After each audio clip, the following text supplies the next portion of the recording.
Hey there, everybody. This is Kenny and Kenny Squared. with sports on the Positive Tip podcast. Kenny, it's been 2 weeks. It's been 2 weeks. How you doing there out in the beautiful Midwest? I'm doing good. It's I don't know. There's been a lot that's been happening here. It really has. Not even just here in Cleveland, but not just there in Cleveland. And that was a big win Monday night for the Browns over the Bengals. So maybe gets them back here in the mix at 3-5. But we'll get to them in just a few seconds. But I tell you, and it's my fault. I was in Los Angeles last week on vacation. So I'll have a little bit of insight on the Lakers, and I don't have really any insight. I don't know LeBron James, but was able to really watch kind of some of the sports talk out there and listen to the sports talk out there. So very, very interesting. But oh my gosh, I gotta say, man, I stayed up last night. There was history in the making as the Astros pitch a no-hitter, 4 pitchers, and oh my gosh, Rafael Montero, man, he looks like the second coming of Pedro Martinez. He actually has the way he delivers the pitch looks a little bit like Pedro. But we got to get into the World Series. We sort of didn't talk much about the LCSs. I know you probably don't want to talk about it, but so we can kind of skip that. And let's get into this World Series, and let's start with last night. And it's so funny how baseball, man, is just so unpredictable. You know, you have the night before where the Phillies just pound all these home runs, 5 home runs they hit. They just crush the Astros. Looks like all the momentum is leaning towards the Phillies probably winning this in 5 games. And then you have Christian Javier last night comes out and just does 6 spectacular innings. And this great bullpen of the Astros just takes over. So now the momentum shifts back. A no-hitter. First time since, let me quiz you a little bit. First time since when? What was the year, Kenny? Come on. You talking postseason or World Series? Oh, World Series. World Series, 56 Don Larson. There you go. Good job. Of course you know that because it was the Yankees against the Dodgers. 1956. So do you know who the announcers were, the TV announcers for that game? I would guess Vince Scully, but I don't know. Wow, good job. Yeah, because it's Yankees, Dodgers, and back then they had, hometown and hometown announcers. So it was Mel Allen and Vince Scully were the 2 announcers for that game. And I know they didn't count pitches back then. So somebody probably went back and watched the whole game and counted the pitches. 97 pitches from Don Larson, shuts down a powerful Dodger lineup and pitches a perfect game. And so from 1956 up until last night, no one had ever pitched a no-hitter in the World Series. And amazing that it's a combined 4 pitchers combined for a no-hitter. It's more amazing to me that it was after the night where the Phillies offense was just on fire and it just shut it right down. So I'm going to shut up. I want to hear your thoughts on these first 4 games and where you think this World Series is going. Well, I'll start with last night. Yeah, I didn't watch the end of the no-hitter. That's a bad job by you. But I think it's just kind of crazy because also they've got a no-hitter going. So I'm not gonna lie, I kind of ignored it because I'm like, oh well, it's the 6th inning, someone's gonna get a hit sometime in there. And then I wake up in the middle of the night and I'm like, oh gosh, they just hit a no-hitter, or they just pitched a no-hitter. I'm like, wow. But I do want to I hate saying it this way, but I do want to kind of give the Astros some credit here. Because obviously they've been under a lot of scrutiny. There was a weird incident with Martin Maldonado's Albert Pujols bat. I don't know if you heard about that. Oh, no, talk about it. Talk about it. Apparently he was using a bat that has been banned since 2010. Really? Oh, wow. Apparently the barrel is too big, or it has a high risk of breaking. anyone that used it before 2010 was still allowed to use it, but then they banned it starting the 2011 season. So Maldonado wanted to kind of give Albert Pujols like a good homage to use his bat during the World Series, and then it backfired. So it like, and he also drove in a run, but in the end it didn't matter because the Phillies won. But I have a few thoughts though with the Astros, because like obviously they have the whole cheating scandals from 2017, possibly 2019. But like when you really look at them, they lost their manager, they lost their GM. They also lost Carlos Correa, a big part of their team, a guy that was drafted by their team and everything like that. George Springer, who was the World Series MVP in 2017. They had gotten Garrett Cole in the big trade, and they lost him to free agency. And here they are, still like the top team in the American League. And like Dusty Baker's obviously done a good job. Their front office is completely rebuilt. And yet here they are still in the same position. So I think that's a huge testament to like the way that they run that team. Like cheating aside, the way that they run that team seems to be really good. Yeah.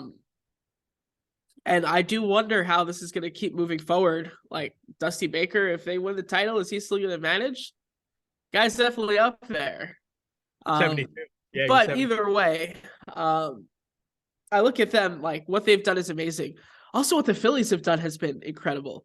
First of all, they're last team in, which to me is always fun to see, like the last team in making such a crazy run. And also, like this World Series is giving, or this whole playoff run is giving me a lot more. Just as a player, finally is able to shine in like the brightest light under the postseason, which we really had never seen before. But like a lot of these like big time home runs, I feel like years ago he would have completely showboated. But even like I think of the one that got them to the World Series, like he just kind of put the name across the chest, was like "Love you, Philly" kind of thing. Like to me, that kind of shows a lot of growth for him. You've kind of also seen that with Manny Machado, but kind of not the point of this. Right. So I think it's going to be very interesting to see how these last few games play out, because now we're talking, this is a best of 3 series. Yep. It'll be very interesting to see Justin Verlander again. He has been awful in the postseason, specifically the World Series, like over his career. But the postseason this year, he has not been good. Yeah. That's been surprising to me, Verlander. You know, I mean, he's probably going to win the Cy Young again this year at age 39.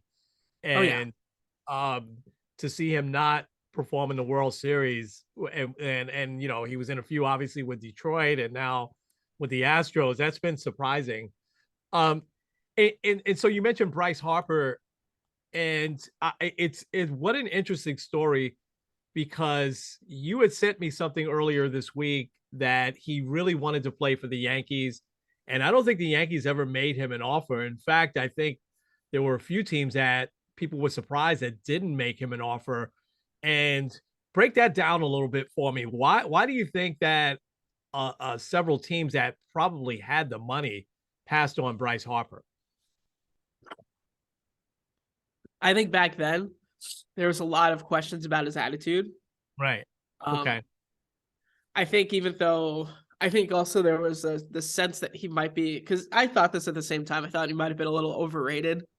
He had won the MVP back in 2015. Like kind of around that time, you're looking at the Nationals, and I think also part of his narrative that went against him, obviously not really to his fault, but the year after he leaves the Nationals is the year that the Nationals win the World Series.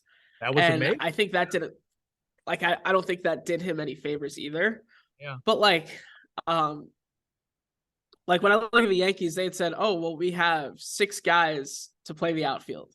They had nobody at first base at the time.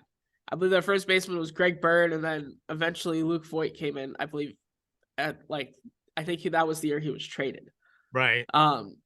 So, I mean, you could have put Bryce Harper at first base. He literally decided to try to out first base, specifically when the Nationals came to Yankee Stadium for hopes that he would sign there.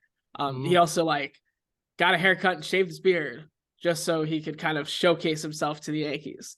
Yeah. And I think for the Yankees, it was just more the I'm not going to overpay for him. And now you look at it and you're like, man, how would that outfield have looked if they had Aaron Judge, Giancarlo Stanton, and Bryce Harper? Oof, my gosh. Yeah. Wow. I, well, I tell you, and this is a faith thing too, right? And I don't know what Bryce Harper's faith is, but I think you can change because they mentioned this on the game last night. After he signed that contract, he got married. He's got 2 kids now, and they say he's the clear leader of that team now, which that wasn't the case with the Nationals.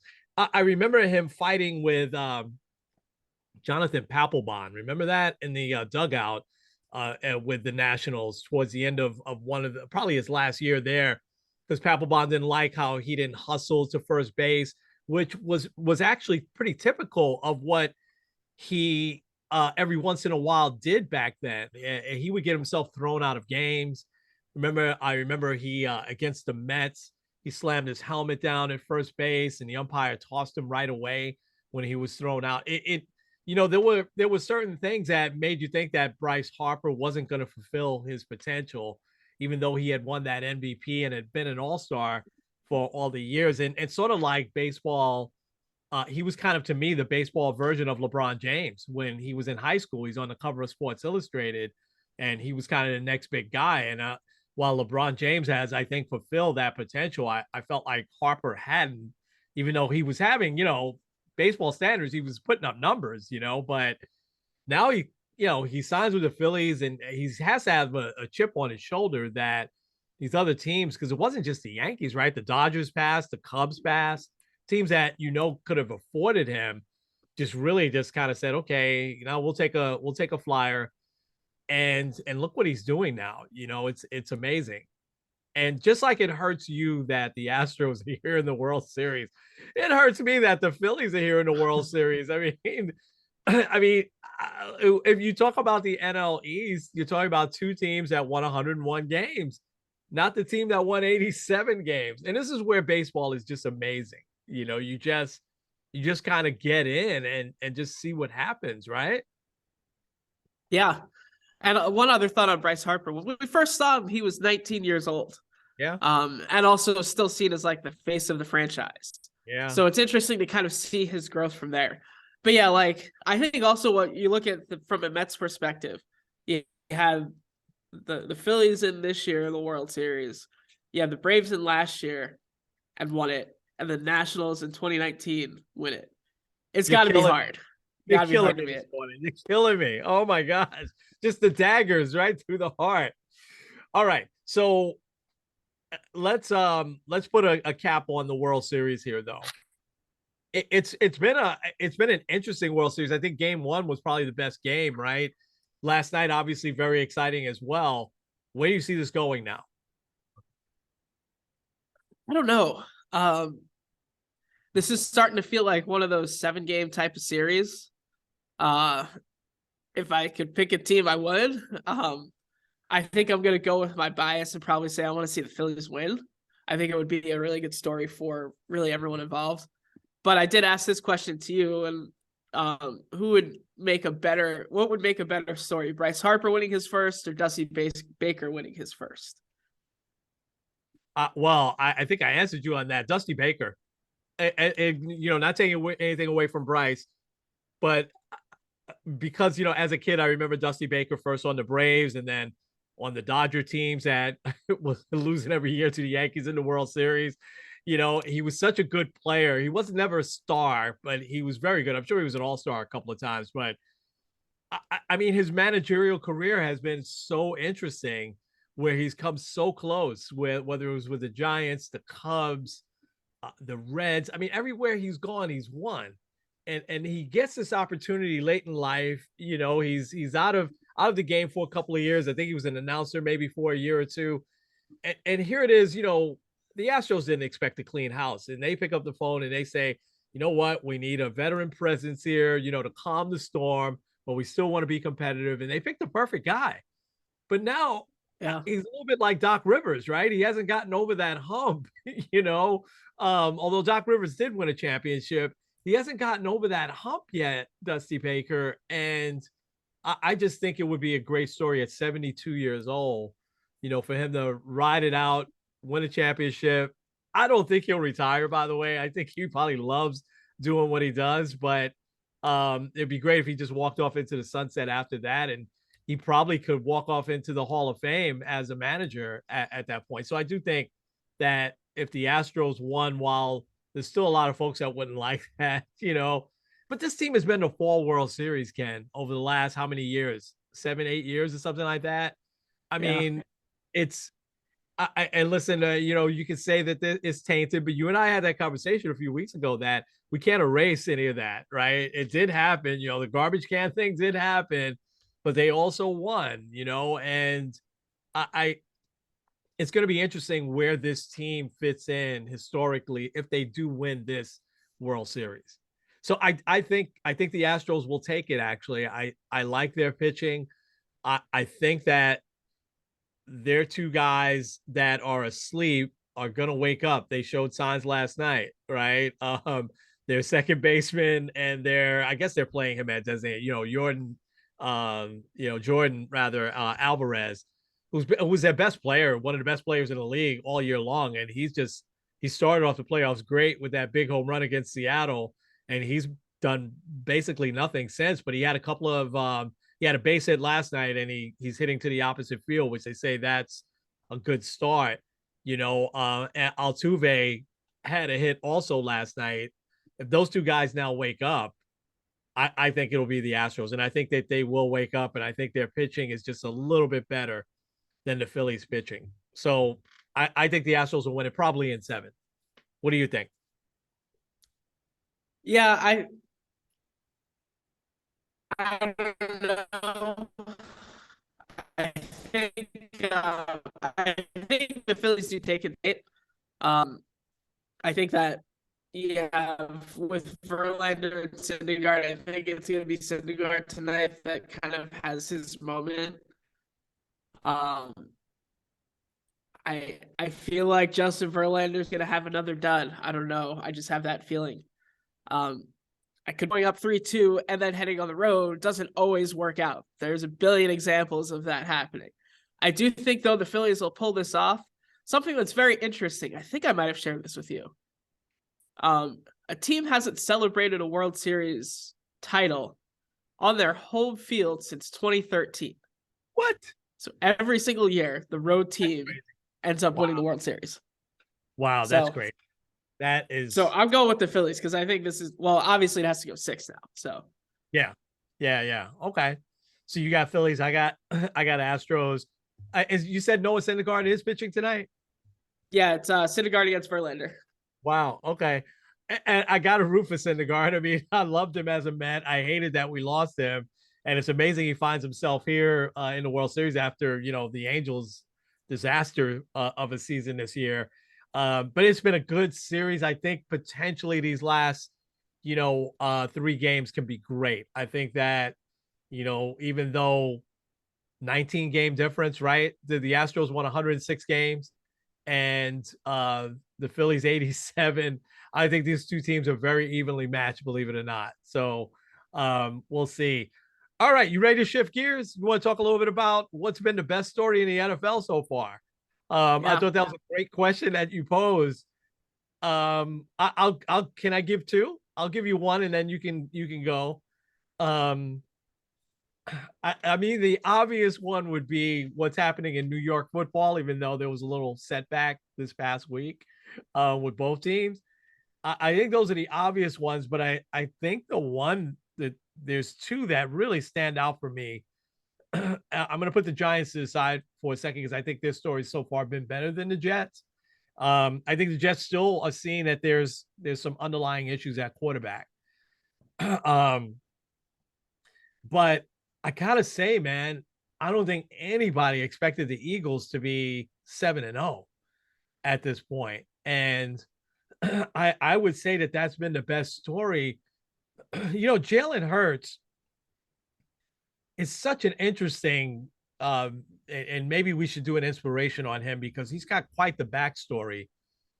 But for him to lose his job there in Alabama and then, go to Oklahoma for his last year. I mean, he lost his job to a great college player, right? Tua. But the way he's kind of always been the underdog, and I don't think anyone expected him to be a starting quarterback in the NFL. And here he is, not only combining the fact that he could run really well and move around out of the pocket, but some of his throws this year have just been outstanding. I mean, the guy has just improved himself. And he's probably physically the strongest quarterback in the NFL. I think he's bench pressed like 700 pounds. I don't know if you saw that video of back when he was in Alabama, then Oklahoma, and then they asked him to do it again. But his character, Nick Saban swears by him, and his coach now said that this guy is just a natural leader.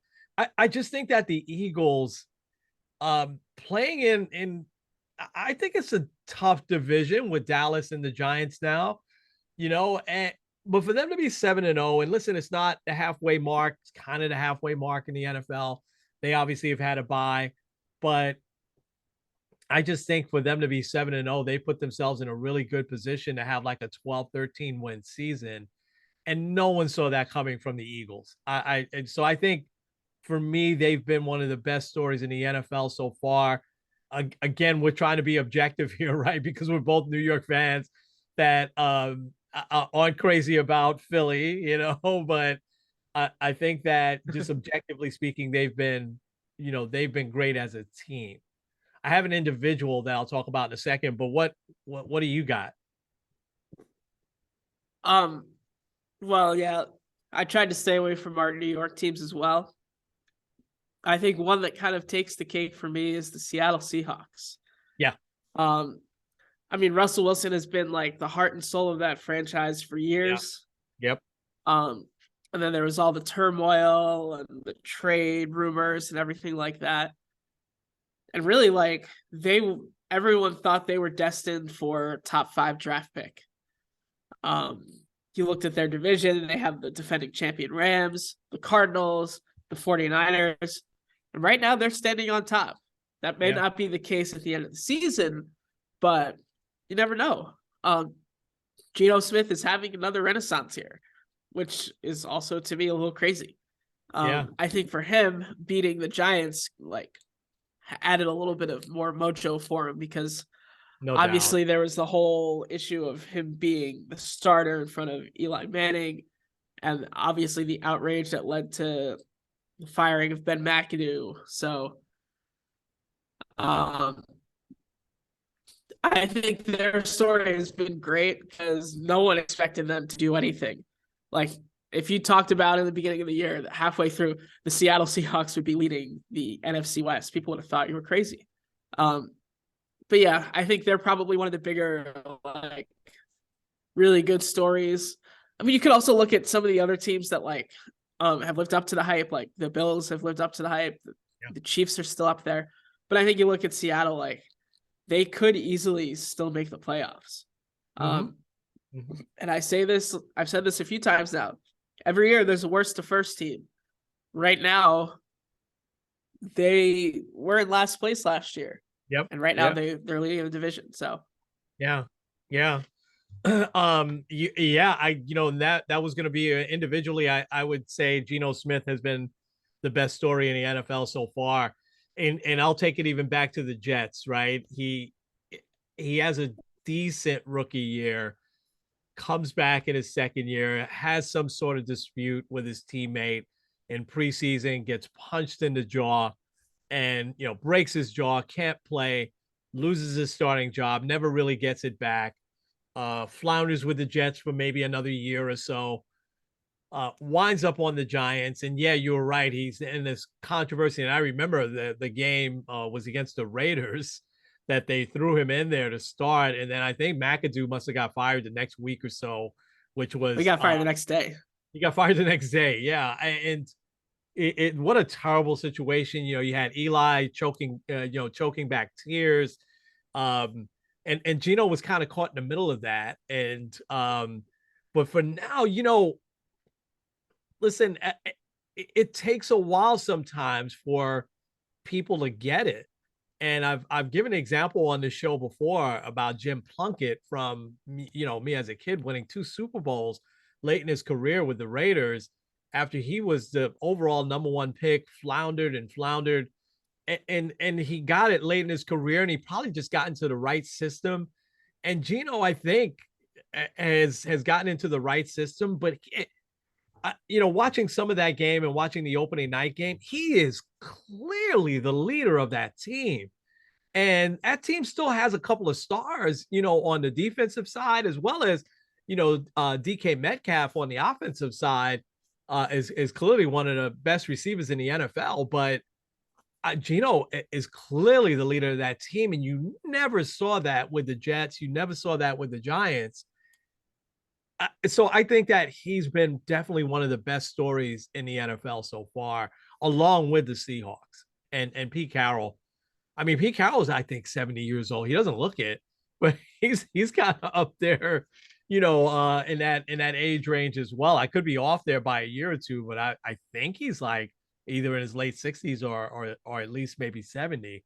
So they're having a renaissance there in Seattle. And it'll be interesting to see how that shakes out because the Rams aren't playing that well yet. They lost to the Niners. And the Niners, I think, are going to hit their stride here sooner rather than later with the offense that they have now. But let me ask you a question, put you on the spot a little bit. Who's been the biggest disappointment so far in the NFL? Ooh, that's a good one. I don't know. There's a few that I could go with. Because like part of me would say the Packers. Mm-hmm. So they've just blown a lot of leads, but also you can make the argument they still don't really have the starter, or they don't have everyone all together. The wide receivers are kind of weird.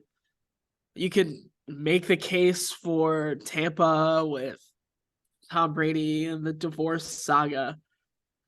I don't know. I think it Yeah. still has to be the Raiders, though. Yeah.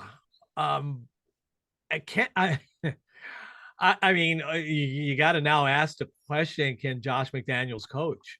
Yeah. Is he a good head coach? I would say the Raiders, but I'm also with you with Green Bay and Tampa Bay, and I want to give Tom Brady a pass a little bit.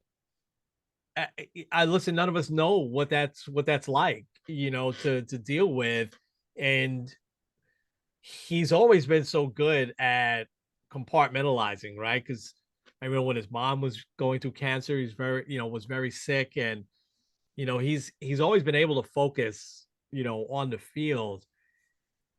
And the stats and just the naked eye, it doesn't seem like he's slowing down at 45. I mean, 45 years old. He's playing quarterback in the NFL.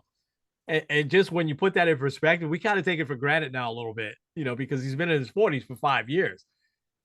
But even when a quarterback is in their late 30s or mid to late 30s, I mean, look at how many are not in the NFL anymore, or you have, Joe Flacco here with the Jets who just got demoted to third string, and he's nowhere near, he's probably 10 years younger than Brady. But I think though that team, the expectations was him coming back. We're going to another Super Bowl, and they still could. It doesn't look likely at this very moment, but they could go on a tear. There's still a lot of season left, obviously.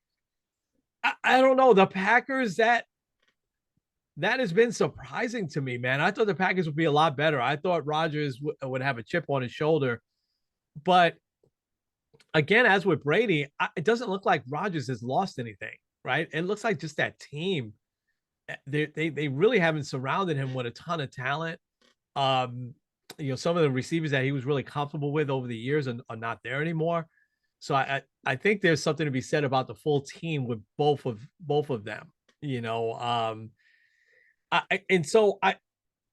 hard for me to pinpoint who the biggest disappointment is, so far. But I think those two definitely stand out. There's definitely a changing of the guard a little bit in the NFL, right? I mean, if I was to ask you who the top two quarterbacks, 2 or 3 quarterbacks right now, who would you say? Top, you said top 2 or 3 quarterbacks. Yeah, who would you say? Um, Probably Mahomes, and Josh Allen, Yeah, maybe a little Jalen Hurts in there. yeah, yeah. It's changing of the guard, right? If I asked you 2 years ago or 3 years ago, you'd certainly say Aaron Rodgers and Tom Brady in whatever order, you know. But I think there's a changing of the guard now. I mean, listen, Brady has outrun Father Time for probably 10 years, you know, and he can march right into the Hall of Fame. He could march right into, into the broadcast booth next year.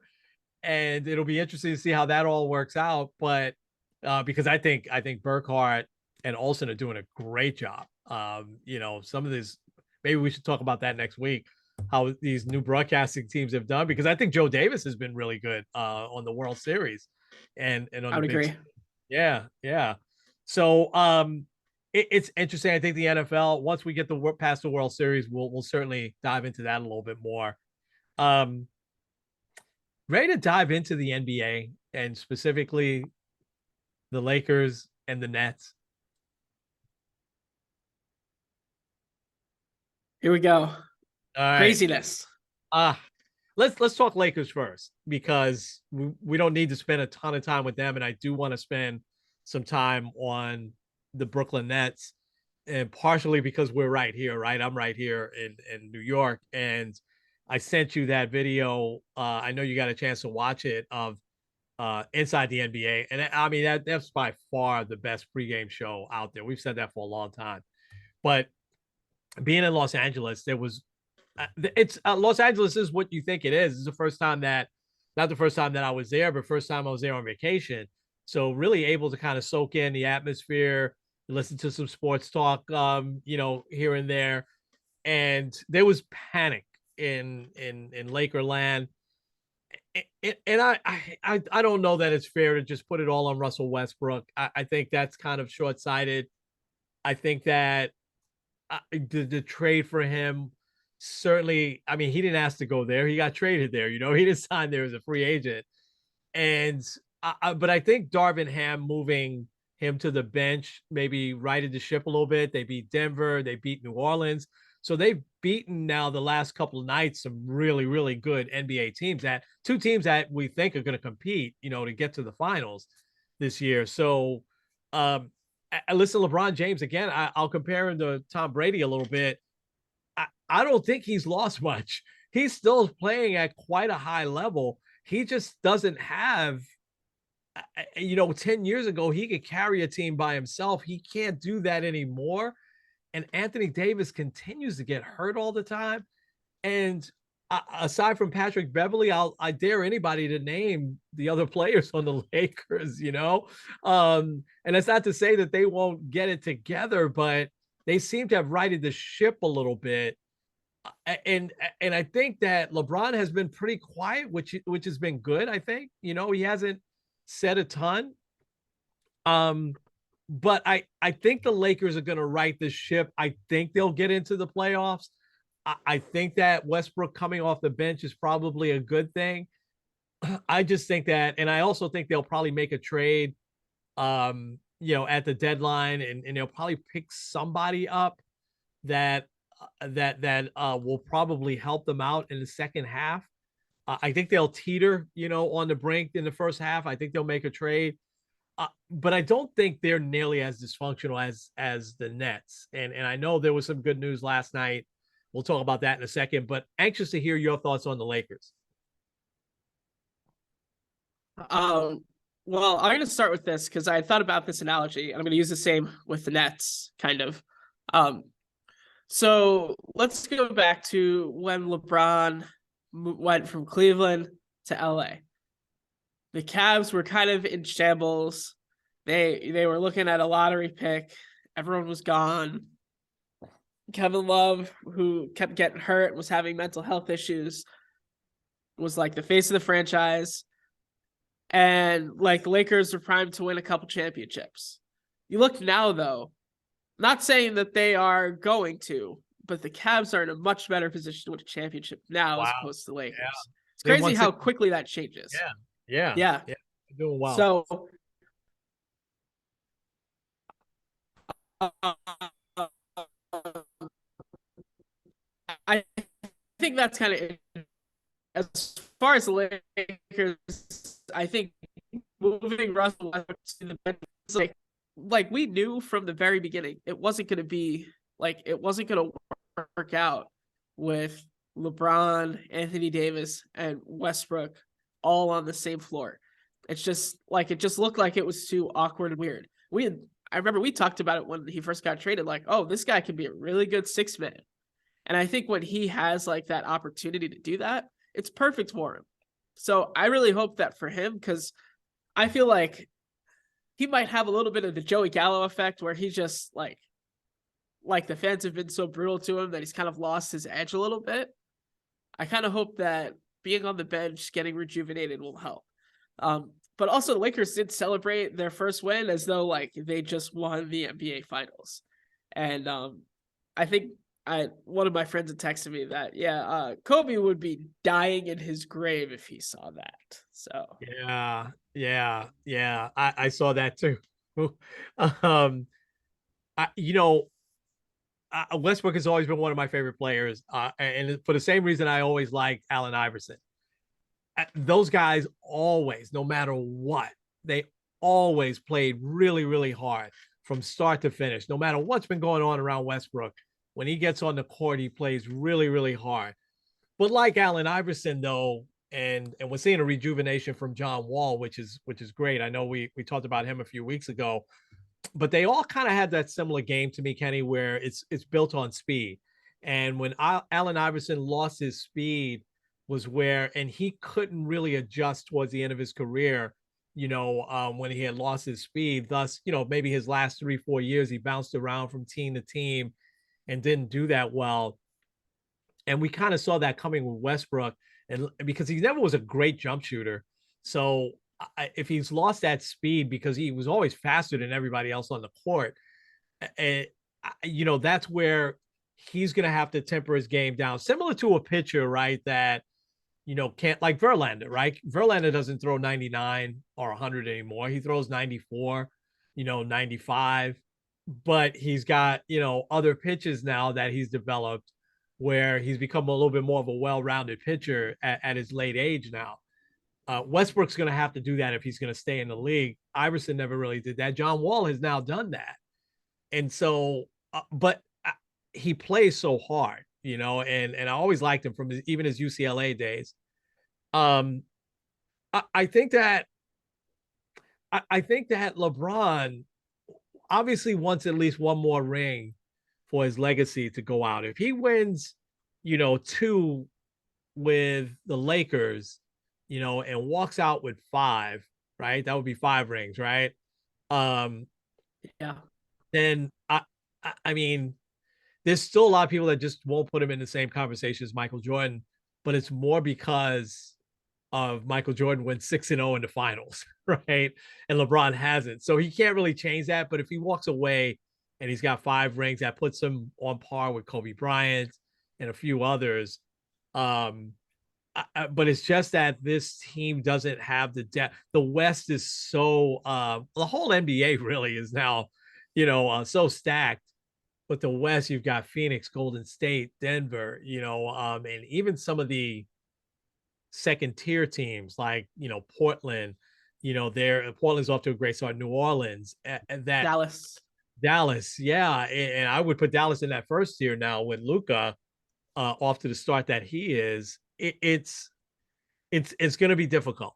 It's going to be difficult, but I think the Lakers will right the ship. I think they'll get to the playoffs. I don't see them getting past the first round though, in the playoffs. But I guess we'll see. But their dysfunction really is nothing compared to the Brooklyn Nets. I mean, so, and I'm chuckling a little bit, but we probably need to get serious here because this is a serious issue, man, and it goes way beyond sports. And this is where I love that we do what we do, and we can kind of weave in faith here because I wanted you to watch that, but specifically what the rabbi said on Inside the NBA. So Ernie Johnson, Shaq, Barkley, Kenny Smith. I mean, it's not even close. They're by far the best, right? Oh yeah. Because they're very thoughtful, they're very outspoken, and these guys have the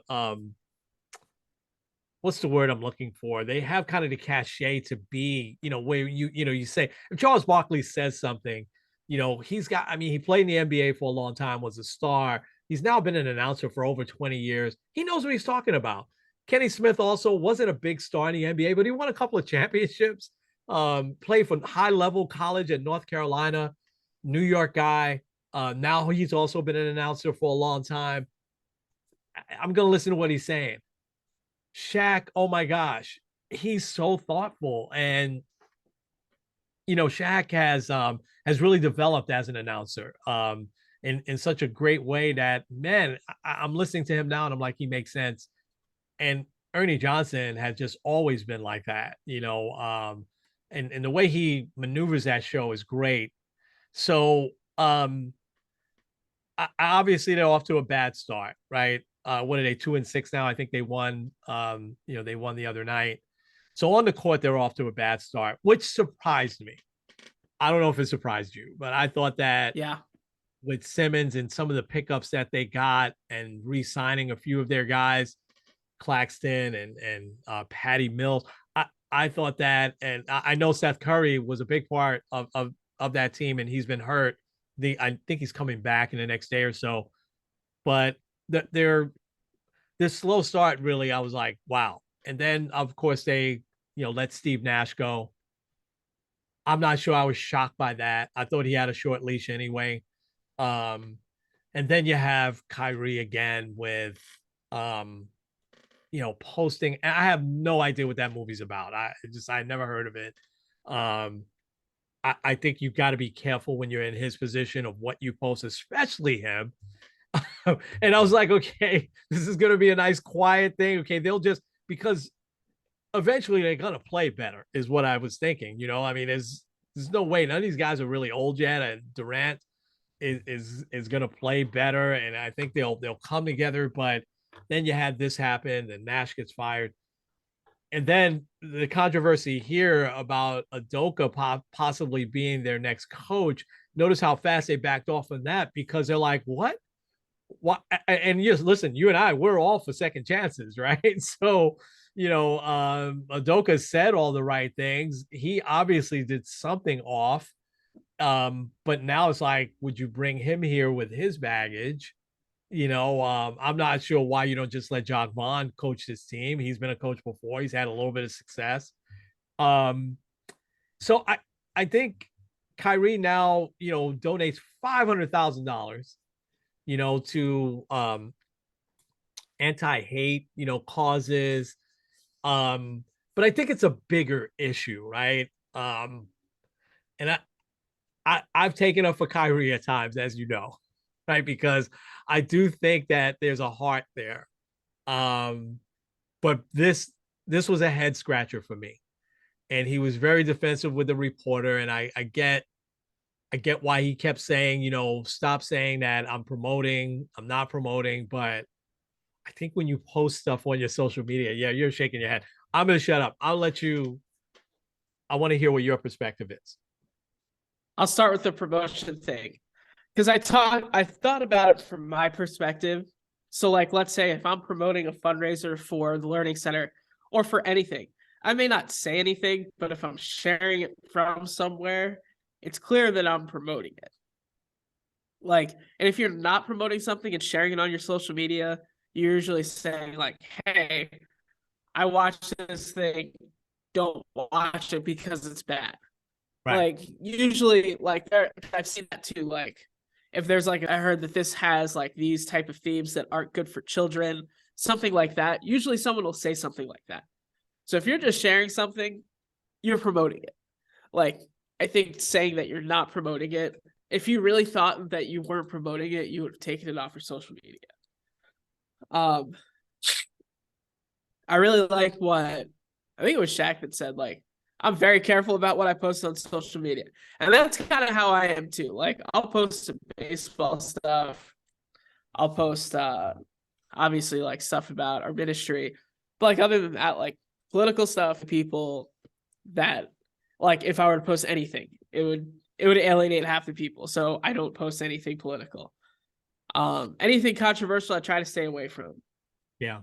So like I think that's Kyrie, like get out of social media. It's not gonna be a good fit for you. But also Kyrie's kind of tweeting himself back in the NBA. Like he is still in a contract. Who's it up? Like Brown will take him back.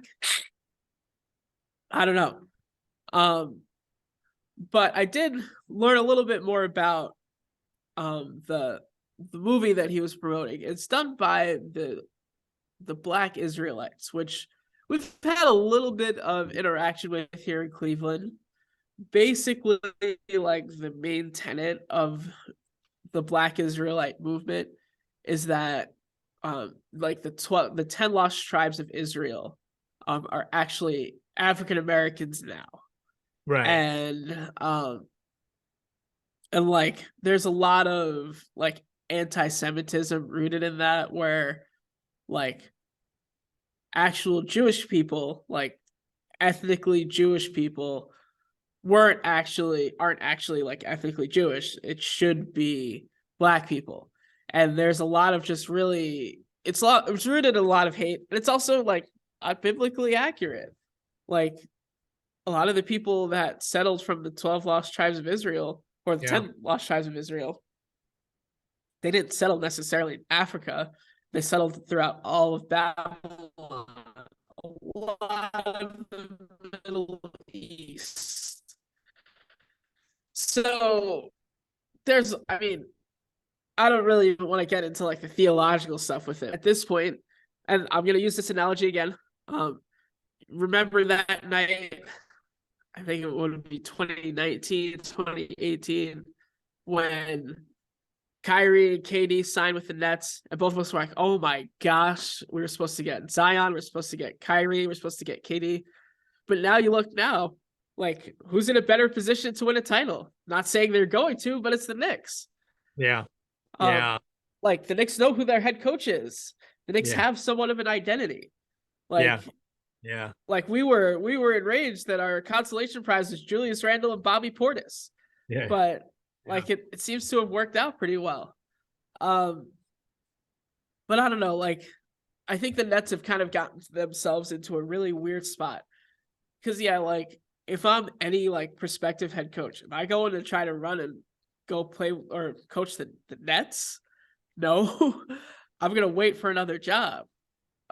Kyrie, he's got to watch himself, because like you look at I watched a video looking at his last 6 years of play, where he's been like on a team that's favored to win a title, or is like one of the top 4 teams to win a title. Whether it's refusing to play with LeBron James anymore, whether it's all of the weird fighting that he had in Boston, whether it's taking random leaves of absence where his team tanked in the meantime, whether it was the whole vaccination issue that he had last year. Like he continues to kind of throw away those opportunities. And if he continues to do that, like who's going to want to sign him? Am I going to give him a max deal, even if it's for 2 years, say for, I don't know, in Dallas or something like that? Like I'm going to stay as far away from Kyrie if I'm an owner. So yeah, and that's the other sad part of it. I think I want to go back to what you said about the Black Israelites, and I think that one of the reasons why it's controversial, and I don't know if they do this in Cleveland, but if you go sometimes in downtown New York City, it's been a little while since I saw them. They're enormously intimidating. They'll be on a street corner and they will be pretty much in people's faces. They love to have the arguments, back and forth, and so no one really listens, to them. whether they're accurate or not because of their approach, which is why I believe uh, a whole movie got made about it, or a whole documentary got made about it. You made such a great point about Kyrie can't really run away from you're promoting something on social media. If I send a link to um to a movie that could be coming out that's a Christian movie, right? I'm in essence promoting it. And listen, I'm nobody. I have maybe 600 or 700 people on Facebook. I probably have a little more than 1,000 on LinkedIn. Kyrie has 17 million on Instagram, and he has another 5 million on Twitter. So you have influence.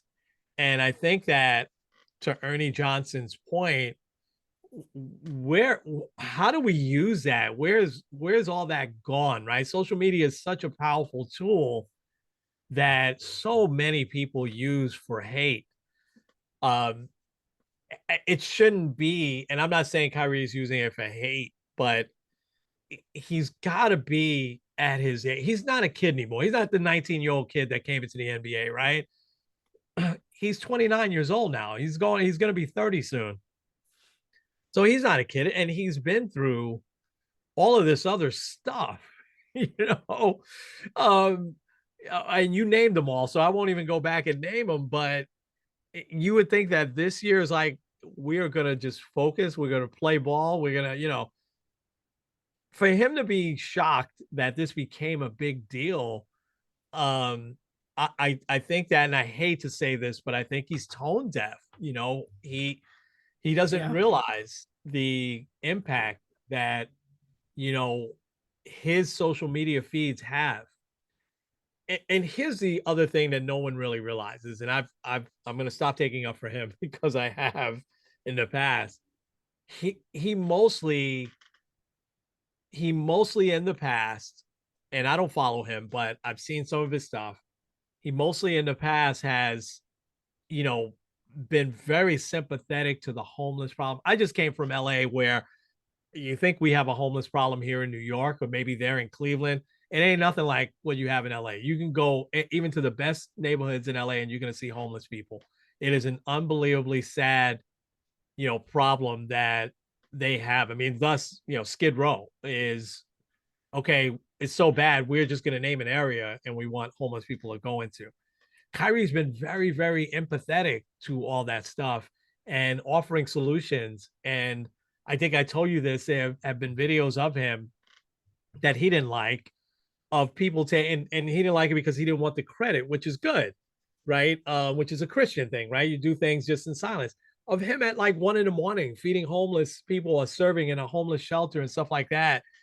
And so there's that good side of him that has caused me to take up, for him in the past. And I really just don't think that he's long for the NBA. I really think that he probably wants to do other things, but this isn't the way, man. If you're going to do other things, you have to realize the impact of your words and the impact of your actions. And that's the missing piece with him. He didn't realize last year, him saying and taking a stand, and that's fine. Millions of people took a stand to not get vaccinated, right? I don't have an opinion one way or another. I'm very, very straightforward, on that over the years. You don't want to get vaccinated. I get it. I understand. You want to get vaccinated. I get that too. I understand, right? It could be a very divisive issue. But with him, it was a little bit different, right? Because there was so many things that it impacted, and he seemed tone deaf to that. He never did say, "Hey, I totally understand. Uh, what I'm doing here is probably going to cost my team a chance at winning a championship, but I got to do it anyway." He never really said that. It was just like, "I'm doing it. That's it." I'm standing with the marginalized, whatever it was that he said. And so I would encourage everybody to go, and I'm going to promote a clip, because both Ernie Johnson and Charles Barkley interviewed a rabbi, and he just put it in total perspective. They asked him, And you can go and just Google inside the NBA from the other night. I think it was from Tuesday night. Um, and you will see that clip where um, Ernie Johnson asked the rabbi if Kyrie was sitting here right now, what would you ask him? And he said, come and meet, come to my congregation, come to the synagogue, meet the people that were hurt by what you did, right? But see how we worship, see all the things we may have in common. And I thought that was brilliant. And maybe Kyrie will take him up on that, because Kyrie again is very media savvy, even though he's tone deaf as well. It's funny because he's savvy and tone deaf all in the same, because he couldn't understand why the reporter was even asking him the question, So I think the Nets have a long way to go. They need to hire. I would let Jacques Vaughn do the job for the rest of the year. As good of a coach as Udoka probably is, I wouldn't bring him into this situation. I think Udoka will coach again, but he probably should coach somewhere like, Mike Brown's doing a good job in Sacramento, but a city sort of like that where it'll be low key and you can build a team up. Maybe he goes back to San Antonio, to replace Popovich, somewhere like that. I think we'd be good for it. Don't throw him into the fire here in Brooklyn. I mean, come on. I think that'd be Yeah. silly. Well, So, also like he got suspended for a year. yeah.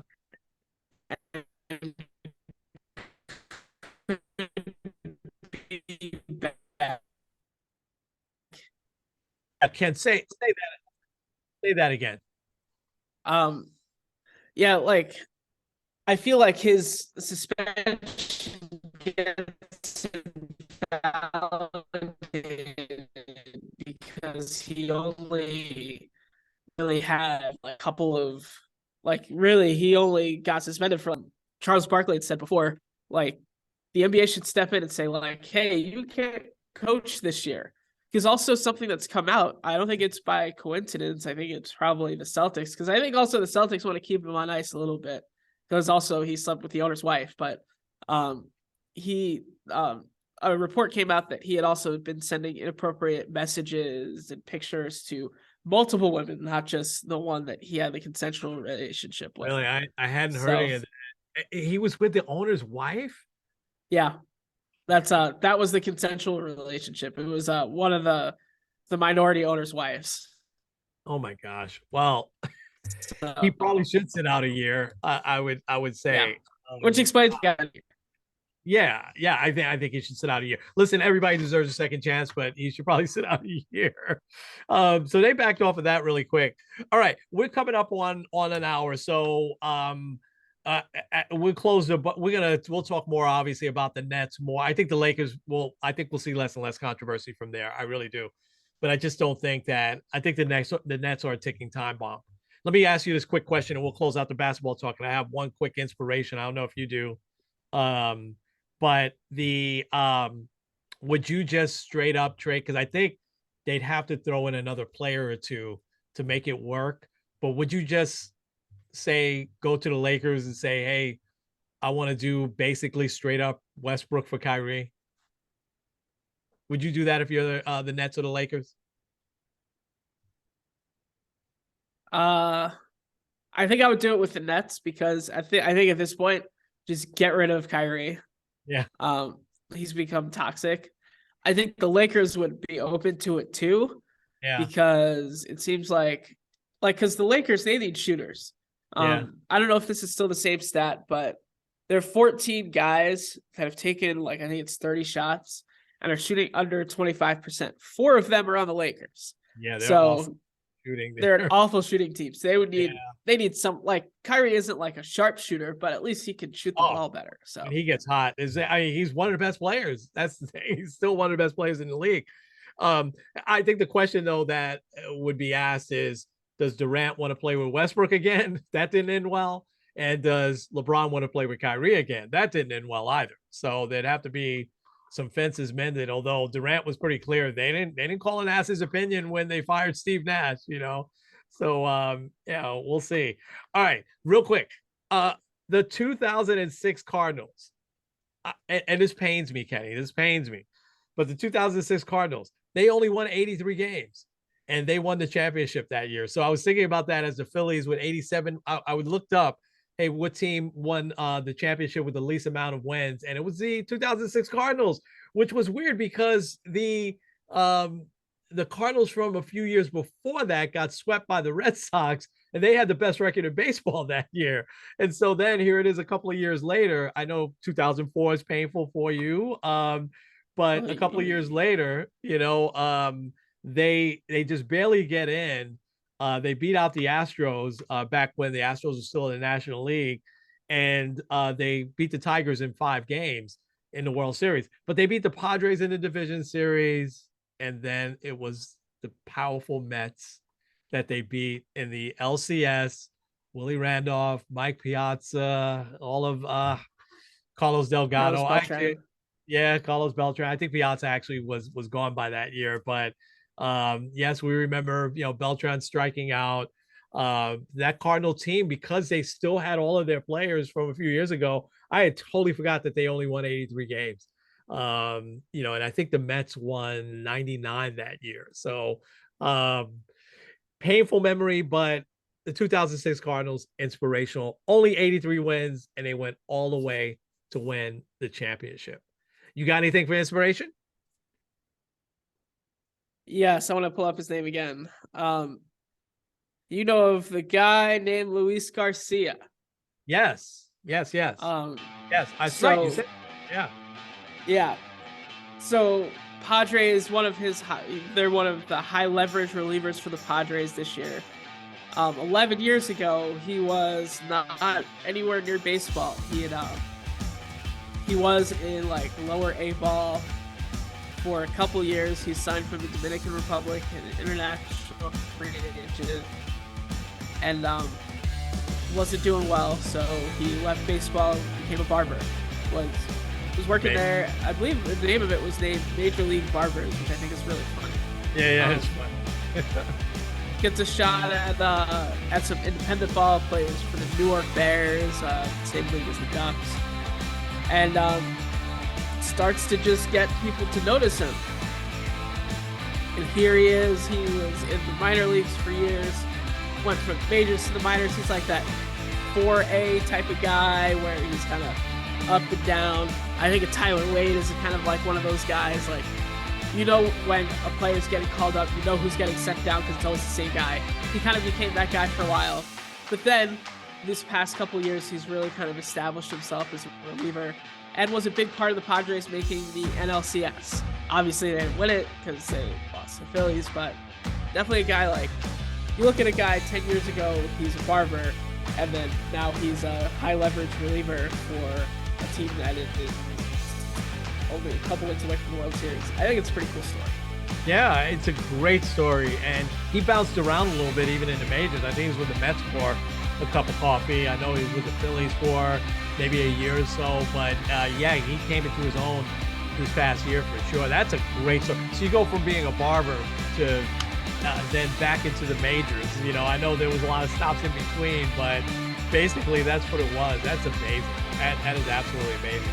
All right, got some music going on the podcast, and we'll put it on the video. Take us home, sir. All right, this is Kenny Squared Ed. Kenny. With Sports on the Positive Tip. We will see you guys next week.